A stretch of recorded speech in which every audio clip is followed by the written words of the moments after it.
సినీ సెలబ్రిటీల దగ్గర నుంచి రాజకీయాల వరకు ట్రెండింగ్ అంశాల మీద జ్యోతిష్యం చెప్తూ ఫేమస్ అయిన జ్యోతిష్కుడు వేణుస్వామి.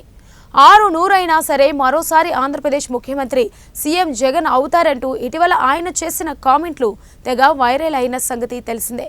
79 సీట్లలో వైసీపీకి ఎలాంటి పోటీ ఉండదని, 30 నుంచి 40 సీట్లలో కాస్త టఫ్ ఫైట్ ఉంటుందని వేణుస్వామి చెప్పారు.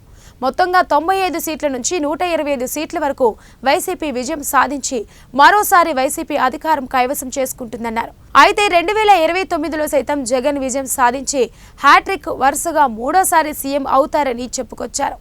అయితే తాజాగా వెలువడుతున్న ఫలితాలు ఆయన చెప్పిన దానికి పూర్తిగా భిన్నంగా ఉన్నాయి. టీడీపీ కూటమి క్లీన్ స్వీప్ చేస్తుంది. తాను చెప్పినది తప్పు కావడంతో ఆయన క్షమాపణలు చెప్పారు. ఓం నమో వెంకటేశాయ.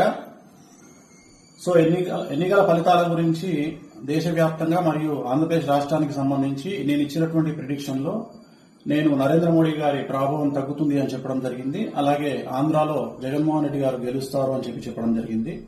నాకున్నటువంటి విద్వత్తు, నా విద్యను అనుసరించి నేను చెప్పడం జరిగింది. సో నేను చెప్పిన దాంట్లో సెంట్రల్లో మోడీ ఆధిపత్యం అనేటువంటిది తగ్గింది, ఒకటి జరిగింది. రెండవది ఆంధ్రప్రదేశ్ లో జగన్మోహన్ రెడ్డి గెలుస్తాడు అని చెప్పి నేను చెప్పినటువంటి ప్రిడిక్షన్ తప్పింది. సో జనరల్ గా జాతకాన్ని బేస్ చేసుకుని మాత్రమే నేను చెప్పడం జరుగుతుంది. సో చాలా రోజుల నుండి నన్ను విమర్శిస్తూ ఉన్నవాళ్లు, నన్ను ట్రోల్ చేస్తూ ఉన్నవాళ్లు ఒక లక్ష్యంగా చేశారు. సో ఈ రోజు నేను చెప్పినటువంటి ప్రిడిక్షన్ 100% తప్పయింది. దాంతో ఖచ్చితంగా నేను ఒప్పుకుంటా ఉన్నాను.